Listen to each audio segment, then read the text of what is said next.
क्या आप तैयार हैं एक ऐसी दुनिया के लिए जहां हर लफ्ज में जादू है, हर कहानी में राज है। मैं लाया हूं आपके लिए कमाल की ऑडियो बुक्स। तो इंतजार किस बात का, प्ले दबाइए। ये कहानी शुरू होती है एक रीबर्थ गर्ल के रिवेंज से। अगर आपको ये नॉवल पसंद आए तो कमेंट करें। श्रेया हुयेन और श्रेया शिगे की उलझन भरी निगाहों को देखकर दादी ने आह भरी। तुम दोनों अभी जवान हो और तुमने बीते दिनों का अनुभव नहीं किया है। अगर यह अतीत की बात होती तो ऐसा कभी कभार ही होता। अतीत में अकाल के दिनों में देश आज की तरह मजबूत नहीं था। इतने सारे सैंड वाइन केक एक साथ बनाने के लिए कोई कारखाने नहीं थे और कम समय में विभिन्न स्थानों तक आपूर्ति पहुंचाने की क्षमता भी नहीं थी। आपदाग्रस्त क्षेत्रों में भूख से पीड़ित लोगों के पास भागने के अलावा कोई चारा नहीं था। वे जहां भी गए उन्होंने सारी घास की जड़ें और पेड़ों की छालें खा डाली और जमीन में मौजूद सारी ग्वाइनाइन मिट्टी खोद डाली। कई लोगों ने इंसानों को खाकर अपना जीवन बचाया। दादी लियो ने सबको अतीत के बारे में बताया। उनके पूर्वज बड़े जमींदार थे। एक दिन उनके परिवार की एक गाय खो गई। उस जमाने में गायें बहुत कीमती होती थीं, इसलिए दादी लियो के दादाजी ने अपने नौकरों को साथ लेकर घर घर जाकर गाय को ढूंढना शुरू किया। एक गरीब परिवार के पास से गुजरते समय दादी लियो के दादाजी को घर में मांस की गंध आई और उन्होंने निष्कर्ष निकाला कि उनकी गाय चोरी हो गई थी और उस गरीब परिवार ने उसे मारकर खा लिया था। दादी लियो की परदादी गुस्से में नौकरों के साथ अंदर घुस आईं। ये देखकर गरीब परिवार उन्हें रोकने और अपने घर में रखे बर्तन के पास न आने देने के लिए तेजी से आगे बढ़ा। लेकिन दादी लियो के दादाजी की निगाहें बहुत तेज थीं। उन्होंने साफ देख लिया कि बर्तन में एक बच्चा उगल रहा था। उसके बाद दादी लियो के दादाजी अपने नौकरों के साथ घर लौट आए। उसके बाद उन्होंने खोई हुई गाय का जिक्र फिर कभी नहीं किया। दोनों बुजुर्गों को अतीत के बारे में बात करते हुए सुनकर जिया शिगे को अपनी नाक में थोड़ी सी खटास महसूस हुई। प्राचीन काल से लेकर आज तक आम लोगों के लिए यहाँ तक पहुंचना बहुत मुश्किल रहा है। जिया शिगे आशा करती हैं कि यह आपदा जल्द समाप्त हो जाए ताकि और भी लोग बच सकें। कुछ देर बाद जिया गोचेंग भी आ गया और परिवार ने खाने की तैयारी शुरू कर दी। ये जानते हुए कि श्रेया शिगे और श्रेया हुयेन पूरे दिन मांस नहीं खा सकते थे, दादी लियो और दादी ने पकी हुई पसलियों को फ्रिज में रख दिया और कुछ हल्के शाकाहारी भोजन बनाए। उन्होंने विशेष रूप से 2 व्यंजन भी शामिल किए हैं, मसालेदार और खट्टे कटे हुए आलू और सिरके में तली हुई सब्जियां। हालांकि ये दोनों व्यंजन देखने में सरल लगते हैं, लेकिन ये खट्टे और स्वादिष्ट होने के साथ साथ कुरकुरे भी हैं और लोगों की भूख को सचमुच बढ़ा सकते हैं।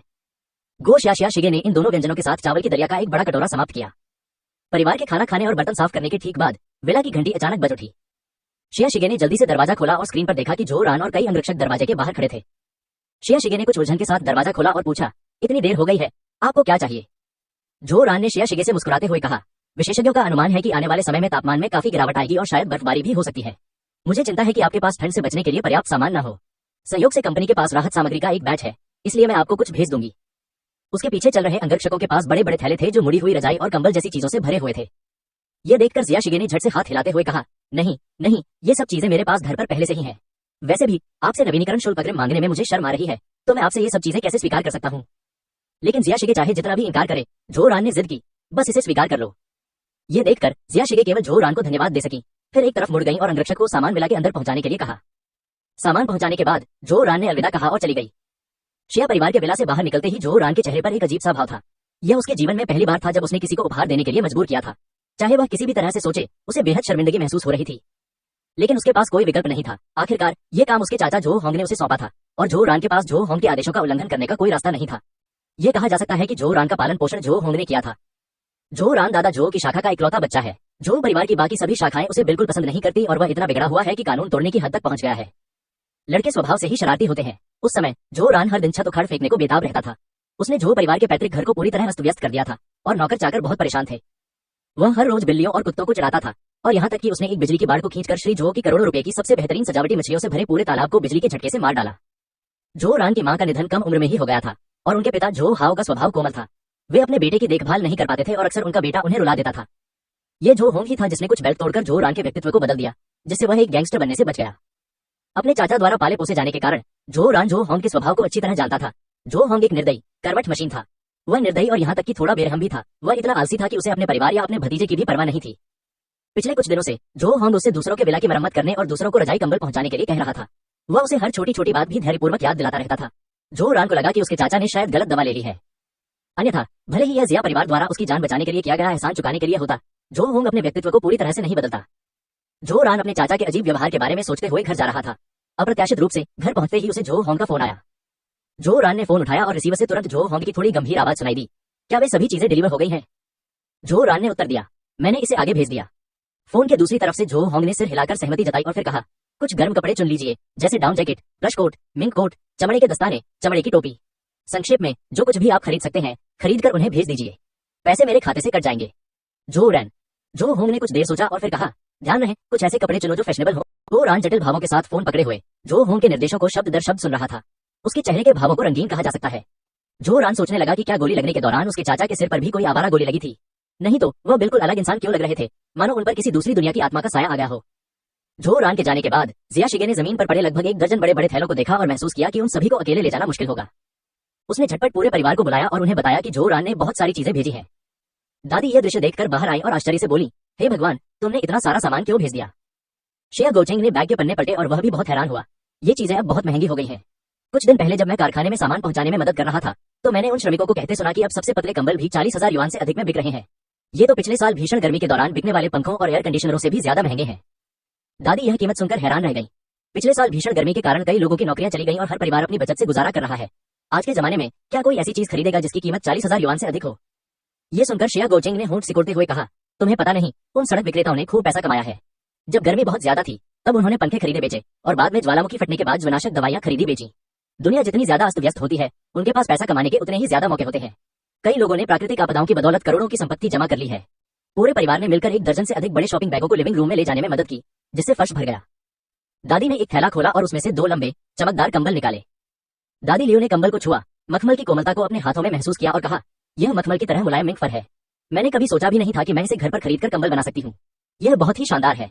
दादी ने भी एक रजाई बिछाई। ये रजाई भारी थी और बाजार में मिलने वाली आम रजाइयों से अलग थी। यह साफ था कि इसमें खूब सारा सूती कपड़ा इस्तेमाल किया गया था। ये घर में बनी रजाई से कम नहीं थी। उन्होंने संतुष्टि से सिर हिलाया। सर्दियों में इस तरह की रजाई ओढ़ने में सबसे आरामदायक होती है। परिवार ने मिलकर सारे दर्जन भर बैगों को भंडारगृह में पहुंचाया। मौसम अभी उतना ठंडा नहीं हुआ था, इसलिए फिलहाल इनकी जरूरत नहीं थी। सफाई करने के बाद जिया शिगे सोफे पर लेट गया, अपना फोन निकाला और ग्रुप चैट का मैसेज खोलकर पढ़ा। 4-1009 जियाओ लियो अपनी पांडुलिपि को पूरा करने के लिए जल्दी में है। क्या आपने सुना है कि समुदाय की इमारत 12 में कोई दुर्घटना हुई है? 4-1209 झेंगजुओ, आज 4-1009 जियाओ लियो अपनी पांडुलिपि को पूरा करने के लिए जल्दी में है। फिर क्या हुआ? 4-1009 में जियाओ लियो ने अपनी पांडुलिपि को पूरा करने की जल्दी की। यह एक हत्या का मामला बताया जाता है। 4-1209 तो सचमुच ढिलाई बरत रहा है। क्या यह सच है? पुलिस ने अभी तक कोई नोटिस जारी नहीं किया है। क्या बिल्डिंग 12 में कोई ऐसा है जिसे इसके बारे में जानकारी हो? क्या आप कृपया मुझे बता सकते हैं? 12-1803 ट्रिपल एली ये बिल्डिंग मटेरियल्स बंद हो गया है। ये सच होना चाहिए। मैंने दोपहर में पुलिस को आते जाते देखा और वे 2 शवों को ले जाने वाले थैले भी नीचे ले गए। 2-1408 गांव में ही नहीं, ऐसा कैसे हो सकता है? एक और व्यक्ति की मौत कैसे हो गई? क्या यह आत्महत्या थी या हत्या? 12-1803 ट्रिपल एली ये बिल्डिंग मटेरियल्स ने कारोबार बंद कर दिया है। मुझे नहीं पता, मैंने यह बात दूसरों से सुनी है। 4-1209 जिंगक्सुमोयो, अगर यह वाकई हत्या का मामला है तो पुलिस ने रिपोर्ट क्यों नहीं जारी की? 12-1803 ट्रिपल एली ये बिल्डिंग मटेरियल्स ने कारोबार बंद कर दिया है। किसे परवाह है? चूंकि कोई सूचना नहीं दी गई है इसलिए हमें जानने की जरूरत नहीं है। 12-1803 ट्रिपल एली ये बिल्डिंग मटेरियल्स बंद हो गया है। वैसे हाल ही में तापमान में काफी गिरावट आई है। क्या किसी को रजाई या डाउन जैकेट की जरूरत है? 6 जिनकी सूती रजाई की कीमत 50,000 युआन है। डाउन जैकेट यूनिसेक्स है और प्रत्येक की कीमत 30,000 युआन है। 2-1408 गांव में आई टेक 2-1803 एली ये बिल्डिंग मटेरियल्स बंद हो गया है। तुम कितने मूर्ख हो। मुझे याद है कि जब तापमान बहुत ज्यादा था तब तुम बिजली के पंखे बेचते थे। अब जब तापमान गिर गया है तो तुम रजाई और रजाई बेच रहे हो। प्राकृतिक आपदा के बाद तुमने खूब पैसा कमाया होगा, है ना? 12-1803 ट्रिपल एली ये बिल्डिंग मटेरियल्स बंद हो गया है। आज 2-1408 गांव में मेरे पास कोई विकल्प नहीं है। मेरा बच्चा बड़ा हो रहा है और वह हर दिन रेत से बने बेंत के केक नहीं खा सकता। कीमतें अब बहुत बढ़ गई हैं। मैं बस कुछ पैसे कमाना चाहती हूँ ताकि अपने बच्चे के लिए कैल्शियम की गोलियां खरीद सकूं। 3-1007 की 2 बच्चों की माँ, एक की कीमत 30,000 युआन, बहुत महंगा। 12-1803 ट्रिपल एली ये बिल्डिंग मटेरियल्स बंद हो गया है। कोई रास्ता नहीं बचा है। ठंड के मौसम के सामान हर जगह खत्म हो गए हैं। मुझे ये सामान सिर्फ जान पहचान वालों की मदद से ही मिला। कई विशेषज्ञों ने भारी हिमपात और तापमान में गिरावट की भविष्यवाणी की है। जब वो समय आएगा तो सामान खरीदना और भी मुश्किल हो जाएगा। श्रेया शिगे ने ग्रुप की चैट हिस्ट्री देखी, थोड़ी देर सोचा और फिर टाइप किया। B16 ग्रीष्मकालीन समय। रजाई और डाउन जैकेट के अलावा आप ईंधन का भी अग्रिम स्टॉक कर सकते हैं। बांस का कोयला और लकड़ी का कोयला अभी भी उपलब्ध है, साथ ही ठोस अल्कोहल और इसी तरह के अन्य पदार्थ भी। 3-1007 की 2 बच्चों की माँ, कोयला जलाना। यह बहुत खतरनाक है। इससे कार्बन मोनोऑक्साइड विषाक्तता आसानी से हो सकती है। बेहतर होगा कि मैं इलेक्ट्रिक हीटर चालू कर लूं। 4-1209 जिंगक्सुमोयो, लेकिन क्या पिछली बार के उच्च तापमान की तरह बिजली कटौती होगी? 3-1007 की 2 बच्चों की माँ, बिल्कुल सही। तो मुझे कुछ ईंधन खरीद लेना चाहिए, मैं ठंड से मर नहीं सकती। फोन रखते हुए जिया शिगे ने मन ही मन सोचा कि उसने प्राकृतिक आपदा से पहले बहुत सारे गर्म कपड़े और रजाई खरीदी थी और अब जो रान ने उसे इतनी सारी चीजें भेज दी हैं। अगर वह इसका पूरा इस्तेमाल नहीं कर पाती है तो वह इसे आपातकालीन कार्यालय को दान करने की योजना बना रही है ताकि वे इसे जरूरतमंद लोगों में वितरित कर सकें। जैसे जैसे तापमान दिन प्रतिदिन गिरता गया, समय तेजी से बीतता गया और महीने का अंत आ गया। आज वह दिन है जब वो पेये अनुसंधान संस्थान यूनजियांग होटल में एक उत्सव समारोह आयोजित कर रहा है। श्रेया शिगे और तांग शिकी को हाल ही में वुयू द्वारा उत्सव भोज में शामिल होने के लिए आमंत्रित किया गया था और दोनों आज रात 7 बजे एक साथ रवाना होने के लिए सहमत हुए। लगभग 7 बज चुके थे और जिया शिगे ने अपना सामान पैक कर लिया था और जाने के लिए तैयार होकर बैठक कक्ष में बैठा था। जब उसने विला की घंटी बजने की आवाज सुनी तो उसे लगा कि तांग शिकी आ रही है, इसलिए वह जल्दी से दरवाजा खोलने के लिए दौड़ी।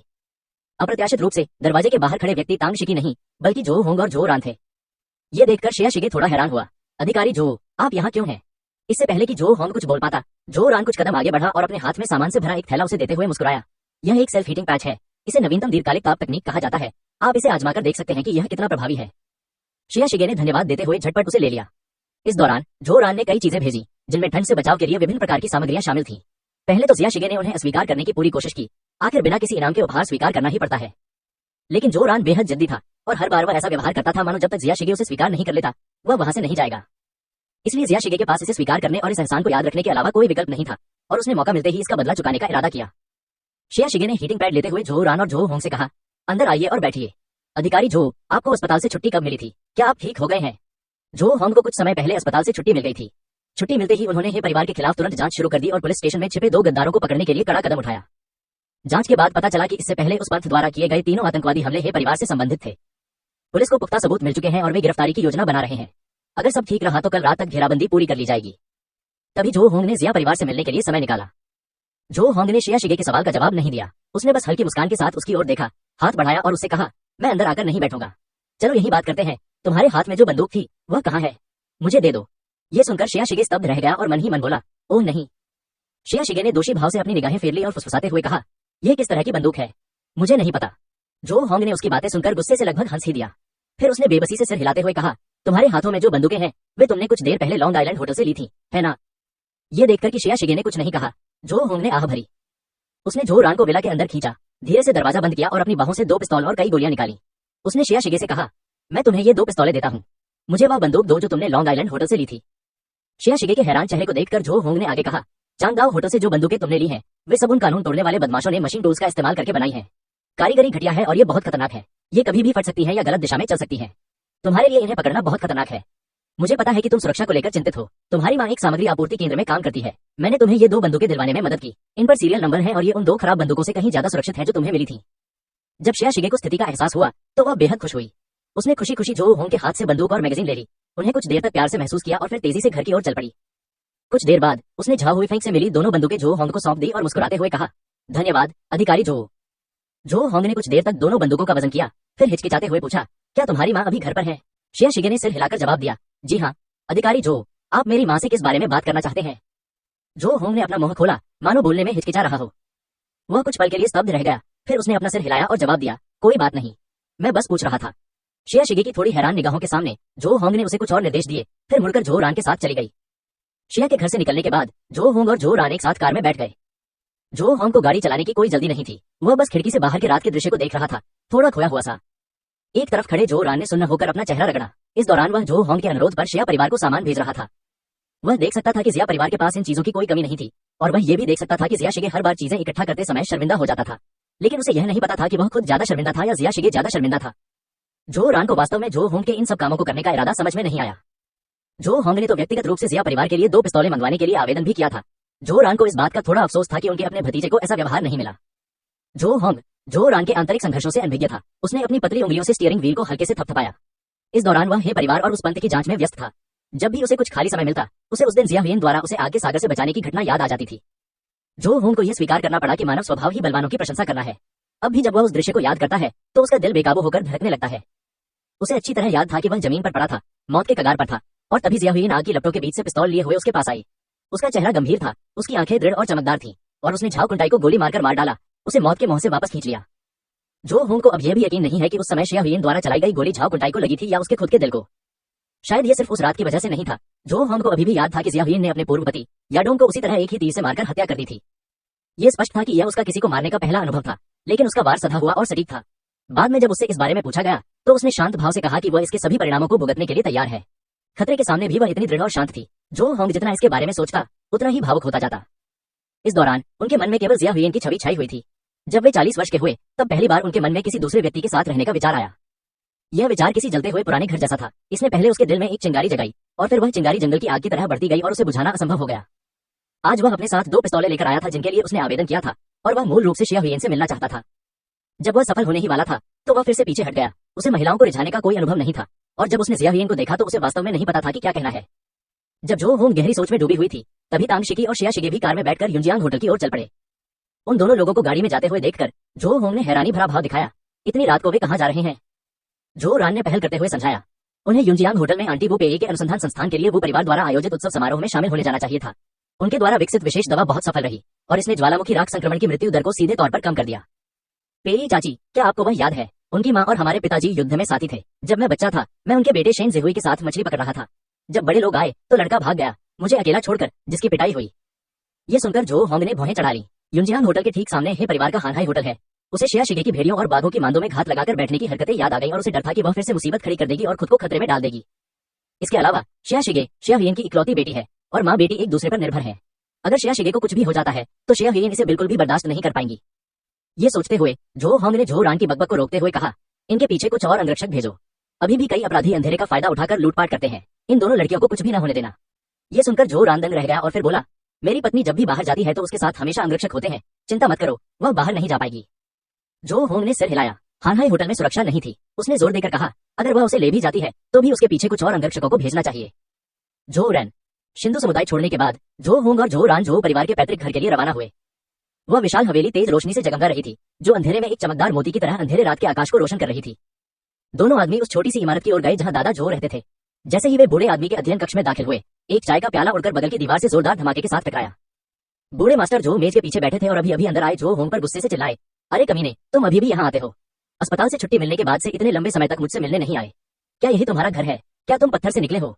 हालांकि श्री जो गुस्से से बड़बड़ा रहे थे, लेकिन उनकी आंखों में चिंता साफ झलक रही थी। गौर से देखने पर उनकी आंखें थोड़ी लाल थीं। ये देखकर जो होंग ने आह भरी। वह जानता था कि बूढ़ा आदमी सचमुच उसकी परवाह करता है। वह ये भी जानता था कि जब बूढ़े आदमी ने पहली बार सुना कि उसे गोली लगी है तो वह चिंता से बेहोश हो गया था और लगभग उसे दिल का दौरा पड़ गया था। दुनिया भर के गरीब माता पिता के बारे में सोचकर जो होंग को गहरे अपराधबोध का अनुभव हुआ।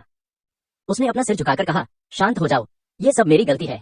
ब्यूरो में निवासियों की सुरक्षा से जुड़ा एक बड़ा मामला है। मैंने आज ही अपना काम खत्म किया है और काम खत्म करने के बाद सबसे पहले मैं तुमसे मिलने आया। ये सब देखकर जो रान की सांसें थम गईं। वह मुड़कर चुपचाप पीछे हट गया, पिता और पुत्र के लिए जगह छोड़ते हुए।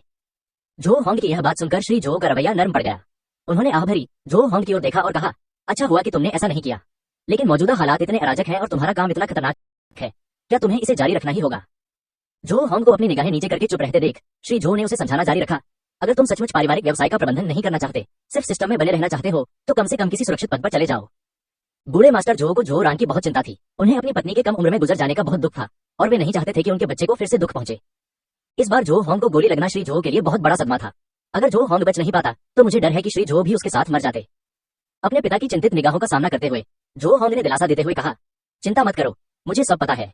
वैसे भी वह समूह जल्द ही पकड़ा जाएगा और वे मुझे नुकसान नहीं पहुंचा सकते। इस विषय को आगे न बढ़ाते हुए जो होंग ने बात बदलते हुए कहा, कुछ देर में भारी बर्फबारी होने की संभावना है। हो सकता है कि आने वाले समय में पुराना घर बर्फ से ढक जाए। आपको पहले से ही योजना बना लेनी चाहिए और अगर आपको किसी चीज की जरूरत हो तो मुझे बता देना। ये सुनकर श्री जो ने चिढ़कर कहा, मेरे पास यहाँ दर्जनों लोग मेरी सेवा में हैं, इसलिए आपको चिंता करने की कोई जरूरत नहीं है। आपको अपनी ज्यादा चिंता करनी चाहिए। ये सुनकर जो होंग ने बेबसी से मुस्कुराते हुए कहा, प्रिय, मुझे राहत मिली कि तुमने यहाँ इंतजाम कर दिया है। मुझे अभी दफ्तर में काम करना है, मैं पहले जाता हूँ और 2 दिन बाद काम खत्म करके तुमसे मिलने आऊंगा। ये सुनकर श्री जो ने भौहें चढ़ाकर कहा, आते ही क्यों जाना चाहते हो? क्या तुम्हारे दफ्तर में तुम्हारे अलावा कोई और नहीं है? मैंने रसोई से तुम्हारे पसंदीदा व्यंजन बनाने को कहा है, तुम रात के खाने के बाद जा सकते हो। जो होंग ने क्षमा मांगते हुए सिर हिलाया। आज रात एक आंदोलन होने वाला है, मुझे खुद इसे देखना होगा, तभी मैं निश्चिंत महसूस कर पाऊंगा। अपने पिछले गुप्तचर अनुभव के कारण जो होंग को अब सतर्क रहना होगा। यह देखकर श्री जो केवल आह भर सके और उन्होंने उसे रोका नहीं। जब वह बोलने ही वाला था तो जो होंग कुछ सोच रहा था। उसने अपना मुंह खोला और ऐसा भाव दिखाया मानो वह कुछ कहना चाहता हो लेकिन रुक गया हो। श्री जो ने जो होंग की ओर देखा, भौहें चढ़ाकर पूछा, तुम्हारे चेहरे पर यह भाव क्यों है? सीधे सीधे कह दो, इतना संकोच मत करो। जो होंग कुछ पल चुप रही, फिर हिचकिचाते हुए पूछा, क्या आपके पास अभी भी वह नीलम का ब्रोच है जिसे आपने कुछ समय पहले नीलाम किया था? जब श्री जो ने यह सुना तो वे बुरी तरह कांप गए और इतने भयभीत हो गए कि उनके मुंह में लगे नकली दांत लगभग बाहर निकल ही गए। उसने कांपते हुए हाथ से जो होंग की ओर इशारा करते हुए बुदबुदाया, तुम क्या तुम हो? जो होंग को यह सवाल पूछने का पछतावा हुआ। अब श्री जो की अतिरंजित प्रतिक्रिया देखकर उन्होंने झट से कहा, मैं तो बस पूछ रहा था और कुछ करना नहीं था, मैं पहले जा रहा हूँ। जो होंग को मुड़कर जाते देख श्री जो ने भी प्रतिक्रिया दी। उन्होंने घबराकर चिल्लाते हुए कहा, रुको, मत जाओ। फिर वह झट से मुड़ा, अपने पीछे स्थित हुआंग की नाशपाती की लकड़ी की अलमारी खोली, नीलम के ब्रोच वाला डिब्बा निकाला और कांपते हाथों से उसे जो होंग को सौंप दिया। श्री जो होंग से पूछना चाहते थे कि वह उस ब्रोच का क्या करना चाहता है, लेकिन उन्होंने अपने शब्दों को वापस निकल लिया। आखिरकार जितनी अधिक उम्मीद होती है उतनी ही अधिक निराशा होती है। श्री जो को लगा कि वे अब और उत्तेजना सहन नहीं कर सकते। वह केवल आशा भरी निगाहों से जो होंग की ओर देख सकता था, इस उम्मीद में कि जो होंग उसे कोई अच्छी खबर देगा। श्री जो की उत्सुक निगाहों के सामने जो होंग ज्यादा देर तक रुकने की हिम्मत नहीं कर पाया। उसने ब्रोच उठाया और मुंह फेर लिया। जो होंग के जाने के बाद दादा जो ने जल्दी से अपने पोते जो रान को बुलाया। जो रान की हैरान निगाहों के सामने श्री जो ने उसका हाथ कसकर पकड़ लिया और चिंता से पूछा, क्या तुम्हें पता है कि तुम्हारे चाचा इतने समय से क्या कर रहे थे? जो रान ने सोचा कि बूढ़ा आदमी अभी भी जो होंग के घर से अनुपस्थित रहने को लेकर दुखी है, और उसने तुरंत जवाब दिया, अस्पताल से छुट्टी मिलने के बाद से चाचा लगभग पुलिस स्टेशन में ही रह रहे हैं। दादाजी, चाचा सचमुच बहुत व्यस्त है, उनका न आने का कोई इरादा नहीं था, अन्यथा जो होंग ने जो रान को जिया परिवार को उपहार पहुंचाने का काम नहीं सौंपा होता। ये सुनकर श्री जो ने भौहें चढ़ा ली और कहा, पुलिस स्टेशन में रह रहा है? तो क्या वह पुलिस स्टेशन में किसी महिला के बहुत करीब है? ये सुनकर जो रान और भी ज्यादा हैरान हो गया, मुझे ये कैसे पता चलेगा? दादाजी, मैं पुलिस स्टेशन में नहीं रहता। बूढ़े मास्टर जो ने अपनी आंखें सिकोड़ी, जो रान के करीब झुके और बहुत गंभीर भाव से उसके कान में पूछा, अभी अभी तुम्हारे चाचा ने नीलम का ब्रोच ले लिया, क्या तुम्हें लगता है कि उन्हें किसी खास परिवार की लड़की पसंद आ गई है? इस संभावना के बारे में सोचते ही श्री जो का दिल जोर से धड़कने लगा और वे बेहद उत्साहित हो गए। उनकी पहले से थोड़ी धुंधली आंखें साफ हो गईं और वे ऊर्जावान दिखने लगे। उनकी आंखों में चमक आ गई। उनके जीवन में सबसे ज्यादा चिंता की बात उनके बड़े बेटे की शादी है, जो उनके दिल में एक गांठ की तरह चुभ रही है। अगर जो होंग को सचमुच अकेला जीवन जीना पड़ा तो श्री जो को लगता है कि मरने के समय वे चैन से सो नहीं पाएंगे। ये सुनकर जो रान ने गहरी सांस ली। उसे ऐसा महसूस हुआ जैसे बिजली का एक तेज झटका सीधे उसके माथे पर लगा हो। उन्होंने याद किया कि जब जो होंग ने अस्पताल में भूख न लगने की बात कही, तब भी उन्होंने जिया की मां और बेटी द्वारा लाए गए लंच बॉक्स को चट कर लिया था। उस दौर को याद करते हुए जो होंग ने जिया परिवार को भेजी गई विभिन्न सामग्रियों के बारे में विस्तार से बताया। मैं वह पिस्तौल हासिल करना चाहता हूं जिसके लिए जो होंग ने तमाम मुश्किलों के बावजूद जिया परिवार को आवेदन करने में मदद की थी। अभी अभी जो होंग फई ने मुझे जिया शिगे और तांग शिकी के पीछे अंगरक्षक भेजने के लिए कहा है। अब जो होंग फिर से विदा हो रहे हैं। श्री जो अपनी सबसे बड़ी बहू को जो नीलमणि का ब्रोच देने वाले हैं। इस दौरान मिले सभी सुराग आपस में जुड़े हुए थे। जो रान को लगा कि जो होंग को शिया शिगे में जरूर दिलचस्पी होगी। जो रान को बिजली का झटका लगने जैसा चेहरा देखकर बूढ़े जो ने भौहें चढ़ाकर पूछा, तुम्हें क्या हुआ है? तुम्हारा चेहरा ऐसा क्यों है? क्या तुम्हें कुछ पता है? जो रान को चुप देखकर श्री जो ने घबराकर उसे पकड़ लिया और झटकते हुए कहा, तुम्हें क्या पता? जल्दी बताओ, क्या तुम्हारे चाचा को सच में उस लड़की में दिलचस्पी है? लेकिन श्री जो ने चाहे जितना भी आग्रह किया हो, जो रान की निगाहें हमेशा इधर उधर भटकती रहती थी और वह बुदबुदाता था, यह कैसे संभव है? जो रान अपने मन में रिश्तों की रूपरेखा तैयार कर रहा था। अब मेरे चाचा मेरी पत्नी की अच्छी बहन के पीछे पड़े हैं। अगर मेरे चाचा जीत जाते हैं तो मेरी पत्नी की अच्छी बहन मेरी चाची बन जाएगी। एक तरह से मेरे चाचा और मैं जीजा साले बन गए। जो रान को अब चक्कर आने लगा। यह अनुचित था, यह बहुत ही अनुचित था। उसी समय जिया शिगे और तांग शिकी भी युंजियांग होटल आए। बाहर का तापमान इस समय बहुत कम है, 0 से नीचे के करीब है, लेकिन युंजियांग होटल में हीटिंग की व्यवस्था बहुत अच्छी है। होटल में प्रवेश करते ही एक गर्म हवा का झोंका उनकी ओर आया। दोनों ने अपने मोटे कोट उतार दिए, जिससे उनकी सुंदर छोटी पोशाकें दिखाई देने लगी। तांग शिकी ने शिया शिगे का हाथ पकड़ा और धीरे धीरे भोज कक्ष में प्रवेश किया। उस समय तक कई अतिथि भोज कक्ष में पहुंच चुके थे और 3-5 के समूहों में बातचीत कर रहे थे। वो परिवार के सदस्य के रूप में वुयू भोज कक्ष के प्रवेश द्वार पर अतिथियों का स्वागत करने के लिए खड़े थे। जब उन्होंने शिया शिगे और तांग शिकी को आते देखा तो उनकी आंखें चमक उठी और वे आगे बढ़कर उनका अभिवादन करने लगे। आप दोनों युवतियों के आने के लिए धन्यवाद। कृपया बैठ जाइए, भोज थोड़ी देर में शुरू होगा। तांग शिकी और शिया शिगे ने वुयू को देखकर मुस्कुराया और सिर हिलाया, फिर बैठने के लिए एक शांत जगह चुनी। जैसे ही वे दोनों बैठे, तांग शिकी ने एक परिचित को देखा। उसने कुछ आश्चर्य के साथ जिया शिगे को अपने पास खींचा, सामने वाले बगीचे की ओर इशारा करते हुए कहा, उस समूह को देखो, क्या सफेद पोशाक वाली लू सिक्सवे है? शिया शिगे ने उस दिशा में देखा जिधर तांग शिकी ने इशारा किया था, और फिर वह थोड़ी हैरान रह गई। यह सचमुच लू सिक्सवे थी। अपने पहले के भोले भाले रूप से बिल्कुल अलग लू सिक्सवे ने आज थोड़ी अधिक परिपक्व पोशाक पहनी थी। रेशमी साटन पर मोतियों की कढ़ाई की गई थी, जिससे वह बेहद आलीशान लग रही थी। झाओ लिली और हे हानकुन लू सिक्सवे के बगल में खड़ी थी। तीनों का परिवार अपने सामने खड़े 2 युवकों से बातचीत कर रहा था। दूरी अधिक होने के कारण जिया शिगे को उनकी बातचीत स्पष्ट रूप से सुनाई नहीं दे रही थी। तांग शिकी ने उलझन में पूछा, क्या वे सिर्फ लू सिक्सवे को ही लाए हैं? मैंने हे किंग को क्यों नहीं देखा? क्या हे किंग नहीं आए? उन्होंने इस बात पर ध्यान नहीं दिया कि हे किंग उस समय भोजघर के दूसरे कोने में बैठी थी। भव्य, सुरुचिपूर्ण और शालीन पोशाक पहने लू सिक्सवे के विपरीत हे किंग की पोशाक थोड़ी बेमेल और शैली में थोड़ी पुरानी लग रही थी। उसने जो ड्रेस शुरू में चुनी थी, उसे नानी ने गलती से सफाई के लिए भेज दिया था, और कई अन्य उपयुक्त ड्रेस में भी विभिन्न कारणों से समस्याएं थी, जिसके परिणाम स्वरूप केवल कुछ पुरानी शैली की ड्रेस ही बची थी जो उसे ठीक से फिट नहीं होती थी। हे किंग जानती थी कि ये सब काम झाओ लिली ने किए थे।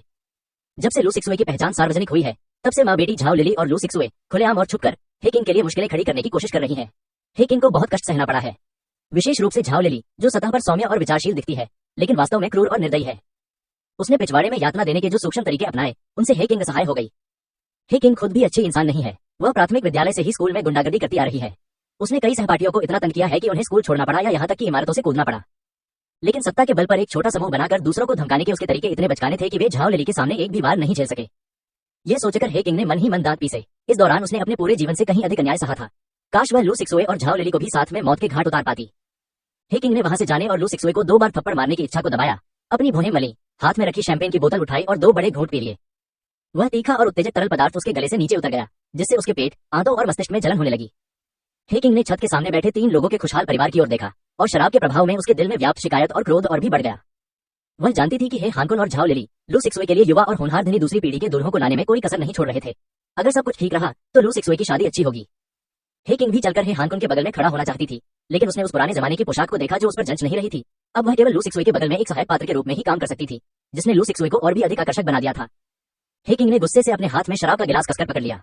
वह बस यही प्रार्थना कर सकती थी कि सोंग युहान योजना के अनुसार काम करे और उसे निराश न करे। वह लू सिक्सुए और उसकी बेटी को सबक सिखाना चाहती थी और लू सिक्सुए को फिर कभी किसी धनी परिवार में शादी करने से पूरी तरह रोकना चाहती थी। लेकिन उस समय उसे यह नहीं पता था कि सोंग युहान इस भोज में शामिल नहीं हो पाएगी और वह अपने जीवन में सोंग युहान को फिर कभी नहीं देख पाएगी। युनजियांग होटल के बगल वाली एक छोटी सी गली में सोंग युहान ठंडी जमीन पर मरनासन अवस्था में पड़ा था। उसका शरीर थोड़ा कांप रहा था। उसकी जैकेट सिकुड़ी हुई थी और उस पर पैरों के निशान थे। उसके चेहरे पर पिटाई के कारण जगह जगह चोट के निशान थे। उसकी एक आंख पर जोरदार चोट लगी थी, जो अब लाल और सूजी हुई थी और खुल नहीं पा रही थी। हे लेई और उसके कुछ आदमी सोंग युहान के सामने खड़े थे। सोंग युहान की अधमरी हालत को देखकर उन सभी के चेहरे पर व्यंग्यात्मक मुस्कान थी। हे लेई के हाथ में आधी जली हुई सिगरेट थी। वह झुका, सिगरेट का एक कश लिया, फिर मुड़ा और सिगरेट के टुकड़े को सोंग युहान के चेहरे पर जोर से दबाकर बुझा दिया। सोंग युहान झुलस गई और उसका पूरा शरीर कांपने लगा और उसने तुरंत चीख मारी, आह। सोंग युहान उठने की कोशिश तो कर रहा था, लेकिन उसके पैर मानो टूट गए थे और वह खड़ा नहीं हो पा रहा था। वह बस जमीन पर पड़ा कराहता हुआ दया की भीख मांग रहा था। कृपया मुझे जाने दो, मैं सच कह रहा हूँ। हे किंग ने मुझसे कहा कि भोज की शुरुआत में मंच पर जाकर लू सिक्सुए के एक अजनबी आदमी के साथ अफेयर और गर्भवती होने के बारे में सच बताऊं। उसने यह भी कहा कि भोज के बाद वह मुझे 500,000 युआन देगी। मुझे सच में नहीं पता था कि लू सिक्सुए तुम्हारी सगी बहन है। अगर मुझे पता होता तो मैं हे किंग को ऐसा करने की इजाजत बिल्कुल नहीं देती। सोंग परिवार के दिवालिया हो जाने के बाद उन्हें धनी परिवारों के दायरे से बाहर कर दिया गया। इसके अलावा सोंग युक्सिंग की मृत्यु के बाद से सोंगजू और सोंगशी का व्यवहार अजीब हो गया। समय बीतने के साथ उनके पूर्व रिश्तेदारों और दोस्तों का भी उनके परिवार से कोई संपर्क नहीं रहा। सोंग युहान स्वभाव से ही अहंकारी था और खुद को स्नेही दिखाने का दिखावा करता था। कई लोग उसे नापसंद करते थे। उसके बहुत कम दोस्त थे। सोंग परिवार की दौलत के लिए उसकी चापलूसी करने वाले सभी चमचे उसके परिवार के दिवालिया होने के बाद तितर बितर हो गए थे। इसलिए अब तक किसी ने भी सोंग परिवार को यह नहीं बताया है कि लू सिक्सुए को हे परिवार की बेटी के रूप में गोद लिया गया था। सोंग युहान को बहुत पछतावा हुआ। अगर उसे पता होता कि लू सिक्सुए अब हे परिवार की दूसरी बेटी है तो वह हे किंग की योजना पर कभी सहमत नहीं होता। सोंग युहान ने अपने पूरे शरीर के दर्द को सहन किया और हे लेई से विनती की, मैं सच कह रहा हूँ, कृपया मुझे जाने दो। हे लेई ने कुछ नहीं कहा, बस उदास चेहरे से सोंग युहान को देखता रहा। धुंधली रोशनी में उसके चेहरे का निशान और भी डरावना लग रहा था। वह अपने हाथ में सोंग युहान के मोबाइल फोन से खेल रहा था और वास्तव में उसके और हे किंग के बीच हुई बातचीत की रिकॉर्डिंग मौजूद थी। कल लू सिक्सुए उसके पास आई और रोने लगी। उसने कहा कि उसे यह सुनकर आश्चर्य हुआ कि हे किंग उसके पूर्व पति सोंग युहान के साथ मिलकर उसे फंसाना चाहती है। लू सिक्सुए ने आंखों में आंसू लिए हे लेई की ओर देखा और रोते हुए स्वर में कहा, भाई, जब बहन मुझसे इतनी नफरत करती है तो बेहतर होगा कि मैं चली जाऊं। इस तरह अपमानित होने से तो यही बेहतर है। हे लेई ने लू सिक्सुए के चेहरे को देखा जो उसकी पत्नी से मिलता जुलता था। उसकी पत्नी की हत्या की यादें उसके मन में फिर से ताजा हो गई, जिससे उसके दिल में भयंकर क्रोध भड़क उठा। हे लेई ने लू सिक्सुए को गले लगाकर उसे सांत्वना दी, उसकी गर्दन के पिछले हिस्से पर मौजूद जन्म चिन्ह को सहलाया और उससे वादा किया कि वह किसी को भी उसे चोट पहुंचाने नहीं देगा। यह सुनकर लू सिक्सुए ने हे लेई की बाहों में खुद को झोंक दिया और फूट फूट कर रोने लगी, मानो उसे आखिरकार कोई सहारा मिल गया हो। उसने हे लेई को सोंग परिवार के सारे दुख दर्द बता दिए। ये सोचकर हे लेई ने गहरी आवाज में कहा, मैंने सुना है कि तुमने मेरी बहन के गर्भवती होने के दौरान उससे बेवफाई शुरू कर दी थी और तुमने अपने पिता के परिवार को उसे प्रताड़ित करने की भी इजाजत दी थी। उसे इतना प्रताड़ित किया कि उसका गर्भपात हो गया। यह सुनकर सोंग युहान की नजरें हट गईं। वह यह कहकर खंडन करना चाहता था कि लू सिक्सुए के गर्भवती होने के दौरान वह वेश्याओं के साथ शारीरिक संबंध बना रही थी। उसने उसके साथ विश्वासघात नहीं किया था। वह उन वेश्याओं से प्रेम नहीं करता था और उसके अनुसार शारीरिक संबंध बनाना विश्वासघात नहीं था। लेकिन उसे डर था कि अगर उसने सच में ऐसा कहा तो हे लेई उसे फिर से पीट देगा। इतना ही नहीं, यह भी सच था कि उसके पिता ने लू सिक्सुए के गर्भवती होने के दौरान उसे प्रताड़ित करने के लिए एक तांत्रिक को बुलाया था। अपने भाई सोंग युक्सिंग को लू सिक्सुए के गर्भ में पुनर्जन्म दिलाने के लिए उसके पिता ने लू सिक्सुए को सिगरेट की राख मिला हुआ तावीज का पानी भी जबरदस्ती पिलाया था।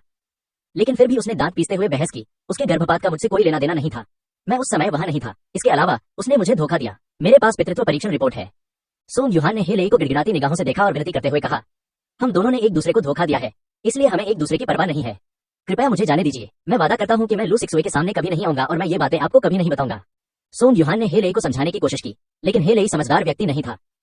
उसने सिगरेट के टुकड़े से झुलसे हुए सोंग युहान के चेहरे पर पैर रखा और उसे जोर से दबाते हुए कहा, तुम अपनी पत्नी की भी रक्षा नहीं कर सकते। तुमने अपने पिता द्वारा उसे प्रताड़ित होते देखा। तुम किस तरह के आदमी हो। सोंग युहान दर्द से कराह उठा और बार बार माफी मांगता रहा। मैं गलत था। मैं एक नीच इंसान हूँ। कृपया मुझे जाने दीजिए। मेरे माता पिता को भी ध्यान में रखें। मेरे माता पिता की अंकल हे के साथ दोस्ती थी। कृपया। हे लेई ने सोंग युहान को काफी देर तक घूरा, फिर उसने सोंग युहान के चेहरे पर रखा अपना पैर पीछे खींच लिया, सिर हिलाया और कहा, तुम सही हो। भले ही तुम्हारे माता पिता की मेरे पिता के साथ पुरानी दोस्ती की खातिर ही क्यों न हो, मैं इस बार तुम्हारी जान बख्श दूंगा। यह सुनकर सोंग युहान ने राहत की सांस ली। लेकिन हे लेई ने कहा, लेकिन क्या आपको पता है कि मेरी बहन का गर्भपात हो गया था और उसके शरीर में चोटें आई थी। डॉक्टर ने कहा है कि उसके लिए दोबारा गर्भवती होना मुश्किल होगा।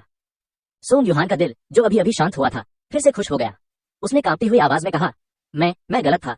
आप मुझे बताइए कि मुझे उसे कैसे मुआवजा देना चाहिए और मैं मान जाऊंगा। बस आप मुझे जाने दीजिए, मैं अपने परिवार से पैसे ले आऊंगा। हे लेई ने सोंग युहान की बातों को अनसुना कर दिया और खुद से बात करता रहा, चूंकि मेरी बहन को भविष्य में संतान प्राप्ति में कठिनाई होगी तो तुम्हें भी संतान नहीं पैदा करनी चाहिए। यह उचित है, क्या तुम्हें ऐसा नहीं लगता? फिर सोंग युहान की चौंकी हुई आंखों के सामने हे लेई ने व्यंग्य करते हुए अपना हाथ उठाया और अपने बगल में खड़े गुंडों से कहा, इसे नपुंसक बना दो, इसके टुकड़े टुकड़े कर दो और कुत्तों को खिला दो। ये सुनकर गुंडे दौड़ पड़े। उनमें से 2 ने सोंग युहान के हाथ पैर पकड़ लिए, जबकि तीसरे ने सोंग युहान की पैंट उतारनी शुरू कर दी। सोंग युहान ने तुरंत छटपटाना शुरू कर दिया और चिल्लाया, नहीं नहीं, मदद करो। लेकिन तभी एक गुंडे ने उसके मुंह पर कपड़ा रख दिया और वह केवल मम मम जैसी आवाजें ही निकाल सका। सोंग युहान की भयभीत और हताश आंखों के सामने बदमाशों ने बड़ी कुशलता से अपने हाथ चलाए और पल भर में ही सोंग युहान के नीचे की जमीन खून से लाल हो गई। उसके शरीर के निचले हिस्से में हो रहा तीव्र दर्द रीढ़ की हड्डी से होते हुए मस्तिष्क तक पहुंच गया और सोंग युहान तीव्र दर्द और निराशा के दोहरे आघात के कारण बेहोश हो गया। बदमाशों ने कुशलतापूर्वक सोंग युहान के घाव पर पट्टी बांधकर खून बहना बंद कर दिया, जिससे अत्यधिक रक्तस्राव के कारण उसकी मृत्यु होने से बच गई। सोंग युहान के घाव का इलाज करने के बाद गुंडा खड़ा हुआ और हेलेई से आदरपूर्वक बोला, भाई आप इस लड़के से कैसे निपटेंगे? हेलेई ने कुछ तिरस्कार भरी नजरों से सोंग युहान की ओर देखा और ठंडे लहजे में कहा, तो फिर उसे बांधकर सोंग परिवार के हवाले कर दो। आदेश मिलते ही गुंडे बेहोश सोंग युहान को उठाकर ले गए। हेलेई ने सोंग युहान का फोन लिया और हेकिंग को एक संदेश भेजा, जिसमें उसने उसे युंजियांग होटल के भूमिगत गैराज में मिलने के लिए कहा। भोजघर में हेकिंग इंतजार करती रही, लेकिन सोंग युहान नहीं आई। वह बेचैन हो गई और मन ही मन बुदबुदाई, क्या सोंग युहान वाकई भरोसेमंद है? अचानक एक डिंग की आवाज आई और हेकिंग के फोन की स्क्रीन पर रोशनी चमक उठी, जिससे पता चला कि सोंग युहान ने एक संदेश भेजा था। हेकिंग ने सोंग युहान द्वारा भेजे गए संदेश की सामग्री को देखा और थोड़ा भ्रमित महसूस किया। उसने सोंग युहान को फोन किया, लेकिन सोंग युहान ने जवाब नहीं दिया। हेकिंग ने भौहें चढ़ाई। वह असहाय महसूस कर रही थी और केवल उठकर बाथरूम जाने का बहाना करके अपने कपड़े ठीक करने के बाद भूमिगत गैराज में चली गई। हेकिंग के जाते हुए देखकर छत वाले बगीचे के सामने खड़ी झाव लिली और लू सिक्सवे ने एक दूसरे को देखा और एक दूसरे की आंखों में मुस्कान देखी। भूमिगत गैराज की धुंधली रोशनी में हेकिंग ने अपनी पोशाक को ऊपर उठाते हुए धीरे धीरे उस जगह की ओर कदम बढ़ाया जहां सोंग युहान और उसने मिलने का तय किया था, लेकिन उसे सोंग युहान वहां नहीं दिखी। हेकिंग ने उलझन में अपना फोन देखा और बुदबुदाई, इस सोंग नाम के आदमी का क्या चक्कर है? क्या हमने यहीं मिलने का वादा नहीं किया था? जैसे ही हेकिंग ने घबराहट में अपना सेल फोन निकाला और सोंग युहान को फोन करके पूछने ही वाली थी कि अचानक उसके पीछे से कदमों की आहट सुनाई दी। चमड़े के जूतों की एड़ियां जमीन पर थपथपा रही थी और शांत भूमिगत गैराज विशेष रूप से साफ दिखाई दे रहा था। हेकिंग ने सोचा कि सोंग युहान आया है, इसलिए वह जल्दी से पीछे मुड़ी, लेकिन पाया कि आने वाला व्यक्ति सोंग युहान नहीं बल्कि उसका भाई हेलेई था। हेलेई का उदास चेहरा देखकर हेकिंग चौंक गई। उसे अपने बड़े भाई को यहाँ देखने की उम्मीद नहीं थी। हेकिंग कुछ कहने ही वाली थी कि अचानक हेलेई ने हाथ उठाया और उसे थप्पड़ मार दिया। एक तीखी पॉप की आवाज आई, जो शांत कोने में विशेष रूप से तेज सुनाई दे रही थी। हेकिंग ने अचेतन रूप से अपने जलते हुए गालों को ढकने के लिए अपने हाथ उठाए और अपने मुंह में खून की हल्की सी गंध महसूस की। वह अविश्वास से आंखें फाड़कर हेलेई को घूर रही थी। जैसे ही वह हेलेई से पूछने वाली थी कि क्यों, हेलेई ने पहले ही बोलना शुरू कर दिया। हेकिंग, मैंने तुम्हें पहले भी कहा था कि ज़ोए के साथ अच्छा व्यवहार करो और उसे परेशान मत करो। तुम अपनी गलती क्यों नहीं समझते? हेलेई ने हेकिंग को घृणास्पद भाव से देखा। उसकी काली आंखों में क्रोध और निराशा झलक रही थी। तुम्हारी हिम्मत कैसे हुई अपनी ही बहन को फंसाने के लिए बाहरी लोगों के साथ साजिश रचने की? क्या तुम्हें पता है कि ज़ोए और सोंग परिवार ने कितना अन्याय सहा है? तुमने सोंग युहान को यहाँ आकर उसे सबके सामने अपमानित करने की अनुमति दी। योजना का पता चलने पर हेकिंग ने यह नहीं सोचा कि हेलेई को इसके बारे में कैसे पता चला। उसका मन अब गुस्से और अपमान से भरा हुआ था। उसने आंसुओं से भरी आंखों से अपना चेहरा ढक लिया, लेकिन हठपूर्वक हेलेई पर चिल्लाई, तुम क्यों नहीं देखते कि माँ और बेटी ने मुझे कैसे फंसाया? मैं मंदिर में 3 दिन तक भूखी रही। मैं वहां भूख से मरने ही वाली थी। उस समय तुम कहाँ थे? पता नहीं गुस्से से या शिकायत से हेकिंग खुद को रोक नहीं पाई और फूट फूट कर रोने लगी। हेलेई, क्या तुम अब भी मेरे बड़े भाई हो? अगर तुम मेरी मदद नहीं करते तो कोई बात नहीं, लेकिन अब तुम मुझे रखेल से पैदा हुई बेटी के लिए मार रहे हो। क्या तुम्हें अब भी याद है कि मैं तुम्हारी सगी बहन हूँ? हेलेई हेकिंग के आंसुओं से जरा भी विचलित नहीं हुआ। उसने भुएं चढ़ाकर हेकिंग की ओर देखा और अधीरता से कहा, मैंने पहले भी कहा है, तुम और ज़ोए दोनों मेरी बहनें हो। तुम दोनों ही परिवार की बेटियां हो। तुम्हें उसके साथ अच्छे से पेश आना चाहिए। हेकिंग के सबसे बड़े भाई होने के नाते हेलेई हेकिंग के स्वभाव को भली भांति जानते थे। उन्हें पता था कि हेकिंग उद्दंड और दबंग थे और दूसरों को बहुत परेशान करते थे। उदाहरण के लिए, जब हेकिंग जूनियर हाई स्कूल में थे, तब उन्होंने 4 सहपाठियों को धमकाया और उन्हें इमारत से कूदकर आत्महत्या करने के लिए मजबूर किया। सबसे बड़े भाई होने के नाते उन्होंने ही हेकिंग को इन आदतों को दबाने में मदद की थी। लेकिन लू सिक्सवे अलग थी। हेलेई को लगता था कि लू सिक्सवे उसकी पत्नी की तरह ही कमजोर और डरपोक थी और उसे अच्छी तरह से सुरक्षा की जरूरत थी। इसलिए जब हेकिंग और लू सिक्सवे के बीच विवाद हुआ तो हेलेई ने बिना सोचे समझे लू सिक्सवे का पक्ष लिया। हेलेई ने उदास चेहरे से हेकिंग को घूरते हुए कहा, ज़ोए इतनी सौम्य और सभ्य है, तुम उसे क्यों बर्दाश्त नहीं कर सकती? तुम और वो पहले अच्छी दोस्त थी और अब बहनें हो। तुम्हारा रिश्ता और भी गहरा हो गया है ना? क्या तुम उसके साथ अच्छे से नहीं रह सकती? तुम्हें इतना हंगामा क्यों करना है? क्या तुम इतनी अज्ञानी हो? ये सुनकर हेकिंग को अविश्वास हुआ। उसने निराशा में सिर हिलाया और रोते हुए कहा, भाई, उस कुतिया लू सिक्सवे ने तुम्हें कौन सा जादुई पे पिलाया है कि तुम उसकी रक्षा इस तरह कर रहे हो? क्या तुम भूल गए हो कि तुम्हारी माँ उन रखेलों के गुस्से से मर गई थी? अब तुम एक रखेल की बेटी की रक्षा क्यों कर रहे हो? हेलेई का जबड़ा तनावग्रस्त था। वह एक पल के लिए चुप रहा, फिर गहरी आवाज में बोला, मैं भूला नहीं हूँ, लेकिन ज़ोए आखिरकार निर्दोष है और वह अपने जन्म को खुद नहीं चुन सकती थी। ये सुनकर हेकिंग को विश्वास नहीं हुआ। तुम ये क्या बकवास कर रहे हो? वो निर्दोष कैसे हो सकती है? उसका जन्म उसकी माँ के लिए अभिशाप है। वो अब अपनी माँ के घर में रहती है और उसकी संपत्ति का आनंद उठाती है। वो एक शर्मनाक स्वार्थी लाभार्थी है। हेकिंग के बोलने के बाद उसने हेलेई को घूरते हुए रोते हुए स्वर में पूछा, भाई, जब माँ जीवित थी तब तुम उसके सबसे प्यारे बच्चे थे। अब तुम एक रखेल की नाजायज बेटी का बचाव कर रहे हो। क्या तुम उसकी कब्र में माँ के लायक हो? ये सुनकर हेलेई ने आह भरी। उसने बेबसी से अपनी भौहें मलते हुए हेकिंग से कहा, इस मामले का बार बार जिक्र मत करो। हर किसी की अपनी नियति होती है और माँ की मृत्यु भी उसकी नियति है। इसका ज़ोए से कोई लेना देना नहीं है। तुम हमेशा ज़ोए के लिए मुश्किलें खड़ी नहीं कर सकते। जब हेकिंग ने ये सुना तो उसे ऐसा लगा जैसे उस पर ठंडे पानी का एक बर्तन उंडेल दिया गया हो और उसका दिल जम गया। वह वहीं पर अवाक खड़ी रही। हे लेई को बड़ी बड़ी आंखों से घूरती रही, मानो वह उससे पहली बार मिल रही हो। हे किंग ने अपने हाथों को नीचे कर लिया जो उसने अपने गालों को ढक रखा था। उसके गाल पहले से ही सूजे हुए थे और उसके होठों के कोनों पर खून के कुछ निशान थे। पहले तो वह अजीब तरीके से 2 बार हंसी, फिर हे लेई को घृणा से देखते हुए एक एक शब्द करके बोली, हे लेई, तुम मुझे सच में बीमार कर देते हो। तुम बिल्कुल पापा जैसे हो, तुम दोनों घिनौने हो। फिर उसे हे लेई की प्रतिक्रिया की परवाह नहीं थी। उसने बस उसे धक्का दिया और अपनी पोशाक पकड़े हुए बाहर भाग गई। भोजघर में झाओ लिली और लू सिक्सवे खिड़की के सामने खड़ी थी। वहां से वे हे किंग को अपनी पोशाक का किनारा ऊपर उठाते हुए सड़क पार करके सामने स्थित हानहाई होटल की ओर दौड़ते हुए देख सकती थी। झाओ लिली मुस्कुराई और हाथ में शैंपेन की बोतल हिलाई। जैसा उसने सोचा था, हे लेई ने हे किंग को सबक सिखाया और वह गुस्से में युंजियांग होटल से चली गई। वह शायद अनजाने में ही हानहाई होटल की ओर भागेगी। उसने हानहाई होटल में हे किंग के लिए एक सरप्राइज भी तैयार किया, इस उम्मीद में कि हे किंग इसे सहन कर पाएगी। झाओ लिली ने खिड़की से अपनी नजरें हटाई, पीछे मुड़ी और लू सिक्सवे के माथे पर बिखरे बालों को ठीक करने के लिए अपना हाथ उठाया और फुसफुसाते हुए कहा, बेबी, अब तुम निश्चिंत हो सकती हो। जब से झाओ लिली ने लू सिक्सवे को पहले हुई घटना के बारे में बात करते सुना था, तब से उसे यह बात अच्छी तरह समझ में आ गई थी कि सोंग युहान एक खतरनाक टाइम बम है। इस टाइम बम को अप्रत्याशित रूप से फटने देने के बजाय लू सिक्सवे के लिए बेहतर होगा कि वह खुद ही इस फोड़े को फोड़ दे। इसलिए उसने पहले ही पहल करने का फैसला किया और लू सिक्सवे को ही ले के सामने मामला उजागर करने के लिए प्रेरित किया। लू सिक्सवे के गर्भपात से पहले सोंग युहान और सोंग परिवार दोषी थे। झाओ लिली को लगा कि ही ले के स्वभाव को देखते हुए वह संभवतः अपनी कमियों को छुपाने की कोशिश करेगा। परिणाम स्वरूप झाओ लिली शर्त जीत गई और अब हे किंग सोंग युहान के मामलों का इस्तेमाल करके परेशानी खड़ी नहीं कर सकता। इसके अलावा झाओ लिली को यह सुनकर बहुत गुस्सा आया कि सोंग परिवार ने लू सिक्सवे के साथ कितना बुरा व्यवहार किया था। हालांकि लू सिक्सवे का गर्भपात इसलिए हुआ क्योंकि लू सिकी ने उसे धक्का दिया और उसका संतुलन बिगड़ गया और वह गिर गई, लेकिन उससे पहले सोंग के माता पिता द्वारा उस पर किया गया अत्याचार ही इसका मुख्य कारण था। झाओ लिली सोंग परिवार में लू सिक्सवे के साथ हुए दुर्व्यवहार को सहन नहीं कर सकी, इसलिए उन्होंने लू सिक्सवे से हे लेई से झूठ बोलने के लिए कहा और यह कहने के लिए कहा कि गर्भपात के कारण उनके लिए दोबारा गर्भवती होना मुश्किल होगा और हे लेई निश्चित रूप से सोंग युहान को जाने नहीं देंगे। इस तरह ये हे किंग को सोंग युहान के मामले का फायदा उठाकर गड़बड़ी पैदा करने से रोक सकता है और साथ ही लू सिक्सवे पर किए गए अत्याचारों के लिए सोंग युहान और सोंग परिवार से बदला भी ले सकता है, यानी एक तीर से 2 निशाने। लू सिक्सवे ने आखिरकार राहत महसूस करते हुए खुशी से शैंपेन की एक घूंट ली। इतना ही नहीं, सोंग परिवार में उसे पहले भी बहुत अन्याय सहना पड़ा था और अब उसने आखिरकार बदला ले लिया है। यह सोचकर लू सिक्सवे ने झाओ लिली से मधुर स्वर में कहा, धन्यवाद माँ टेलर। ये देखकर झाओ लिली मुस्कुराई और लू सिक्सवे के कंधे पर थपथपाते हुए बोली, ठीक है मेरी बच्ची, अब जब समस्या हल हो गई है तो माँ तुम्हें कुछ नए अमीर लोगों से मिलवाने ले जाएगी। पिछले 2 वर्षों में आई प्राकृतिक आपदाओं ने धनी वर्ग में बदलाव ला दिए हैं। सोंग और लू परिवारों जैसे कुछ परिवार दिवालिया हो गए और इस वर्ग से बाहर हो गए, जबकि अन्य ने प्राकृतिक आपदाओं का फायदा उठाकर खूब धन कमाया और जल्दी ही शीर्ष वर्ग का हिस्सा बन गए। आज के भोज में कई ऐसे लोग उपस्थित थे जो हाल ही में सत्ता में आए थे। वे तरक्की कर रहे थे और विवाह के लिए बहुत अच्छे विकल्प थे। झाओ लिली लू सिक्सवे के जीवन के लिए इन्हीं में से किसी एक को चुनना चाहती थी। यह सुनकर लू सिक्सवे ने झट से सिर हिलाया। उसने झाओ लिली का हाथ प्यार से पकड़ा और झाओ लिली द्वारा चुने गए लक्ष्य की ओर चलने की तैयारी की। शिया शिगे और तांग शिकी कोने में बैठकर शैंपेन पी रही थी और दूर से झाओ लिली और लू सिक्सवे को पुरुषों के बीच घूमते हुए देख रही थी। तांग शिकी आहवरे बिना नहीं रह सकी। झाओ लिली वाकई कमाल की है और वह अपनी बेटी लू सिक्सवे से बहुत प्यार करती है। लू सिक्सवे के लिए उन्होंने जिन दुल्हों को चुना है वे सभी ऐसे लोग हैं जिन्होंने प्राकृतिक आपदा के बाद अपनी किस्मत चमकाई है। शिया शिगे की उत्सुक निगाहों के बीच तांग शिकी ने आगे कहा, और जिन लोगों को उन्होंने चुना है वे नवधनी नहीं है जिनका प्राकृतिक आपदा के बाद कोई भविष्य नहीं होगा। जिन लोगों के बारे में उन्होंने अभी बात की वे सभी नई ऊर्जा कंपनियों के मालिक हैं जो ठोस पेटेंट तकनीक विकसित कर सकते हैं। प्राकृतिक आपदा शुरू होने के बाद से चाहे वह लोगों की आजीविका के लिए बिजली हो या घर के अंदर पौधों की रोपाई और प्रजनन के लिए तापमान नियंत्रण, ये सभी चीजें ऊर्जा से अविभाज्य है। देश में ऊर्जा की कमी पहले से ही बहुत अधिक है और प्राकृतिक आपदा के बाद ऊर्जा आयात का रास्ता भी ठप हो गया है। वर्तमान ऊर्जा संकट की समस्या को हल करने के लिए देश ने प्राकृतिक आपदा के बाद नई ऊर्जा अनुसंधान और विकास में निवेश में भारी वृद्धि की है। देश के मजबूत समर्थन से कई नई ऊर्जा कंपनियों ने अपना रास्ता बना लिया है। तांग शिकी ने शैंपेन का एक घूंट लिया और आगे कहा, जिन कंपनियों ने प्राकृतिक आपदा का फायदा उठाकर सामग्री खरीदी बेची है वे अभी तो खूब पैसा कमा रही होंगी, लेकिन एक बार प्राकृतिक आपदा खत्म हो जाने और सामाजिक जीवन और उत्पादन सामान्य हो जाने के बाद इन कंपनियों के बचने की कोई संभावना नहीं होगी। लेकिन प्रौद्योगिकी वाली कंपनियों के लिए स्थिति अलग है। प्राकृतिक आपदा के बाद भी उनके विकास की अच्छी संभावनाएं रहेंगी। झाओ लिली ने उभरते हुए स्टार्टअप्स के समूह में से इन उच्च गुणवत्ता वाले शेयरों का चयन किया है, जो दर्शाता है कि उनकी दूरदृष्टि बहुत अच्छी है। इसके अलावा ये नए अमीर लोग उच्च वर्ग में अपनी जगह बनाना चाहते हैं और अपने संपर्कों के नेटवर्क का विस्तार करने के लिए शादी के लिए एक पुराने और धनी परिवार की तलाश करने को तैयार है। लू सिक्सवे का तलाक हो चुका है और उसका गर्भपात भी हो गया था। उन अहंकारी पुराने और प्रतिष्ठित धनी परिवारों में शादी करके दूसरों को खुश करने के बजाय उसके लिए इन नए धनी परिवारों को चुनना बेहतर होगा। इस तरह उसे अपने पति के परिवार में बेहतर जीवन मिलेगा। इसलिए झाओ लिली ने लू सिक्सवे के लिए दामाद चुनने में बहुत मेहनत की है। वह लू सिक्सवे से वाकई बहुत प्यार करती है। यह सुनकर शिया शिगे थोड़ा हैरान रह गया। अपनी बेटी के लिए अच्छा जीवन साथी ढूंढना मतलब उससे प्यार करना है। जब झाओ लिली इतनी दूरदर्शी है और जानती है कि इन कंपनियों में संभावनाएं हैं, तो लू सिक्सवे की शादी करवाने के लिए हर संभव कोशिश करने के बजाय उसके लिए एक निवेश कंपनी खोलना बेहतर होगा।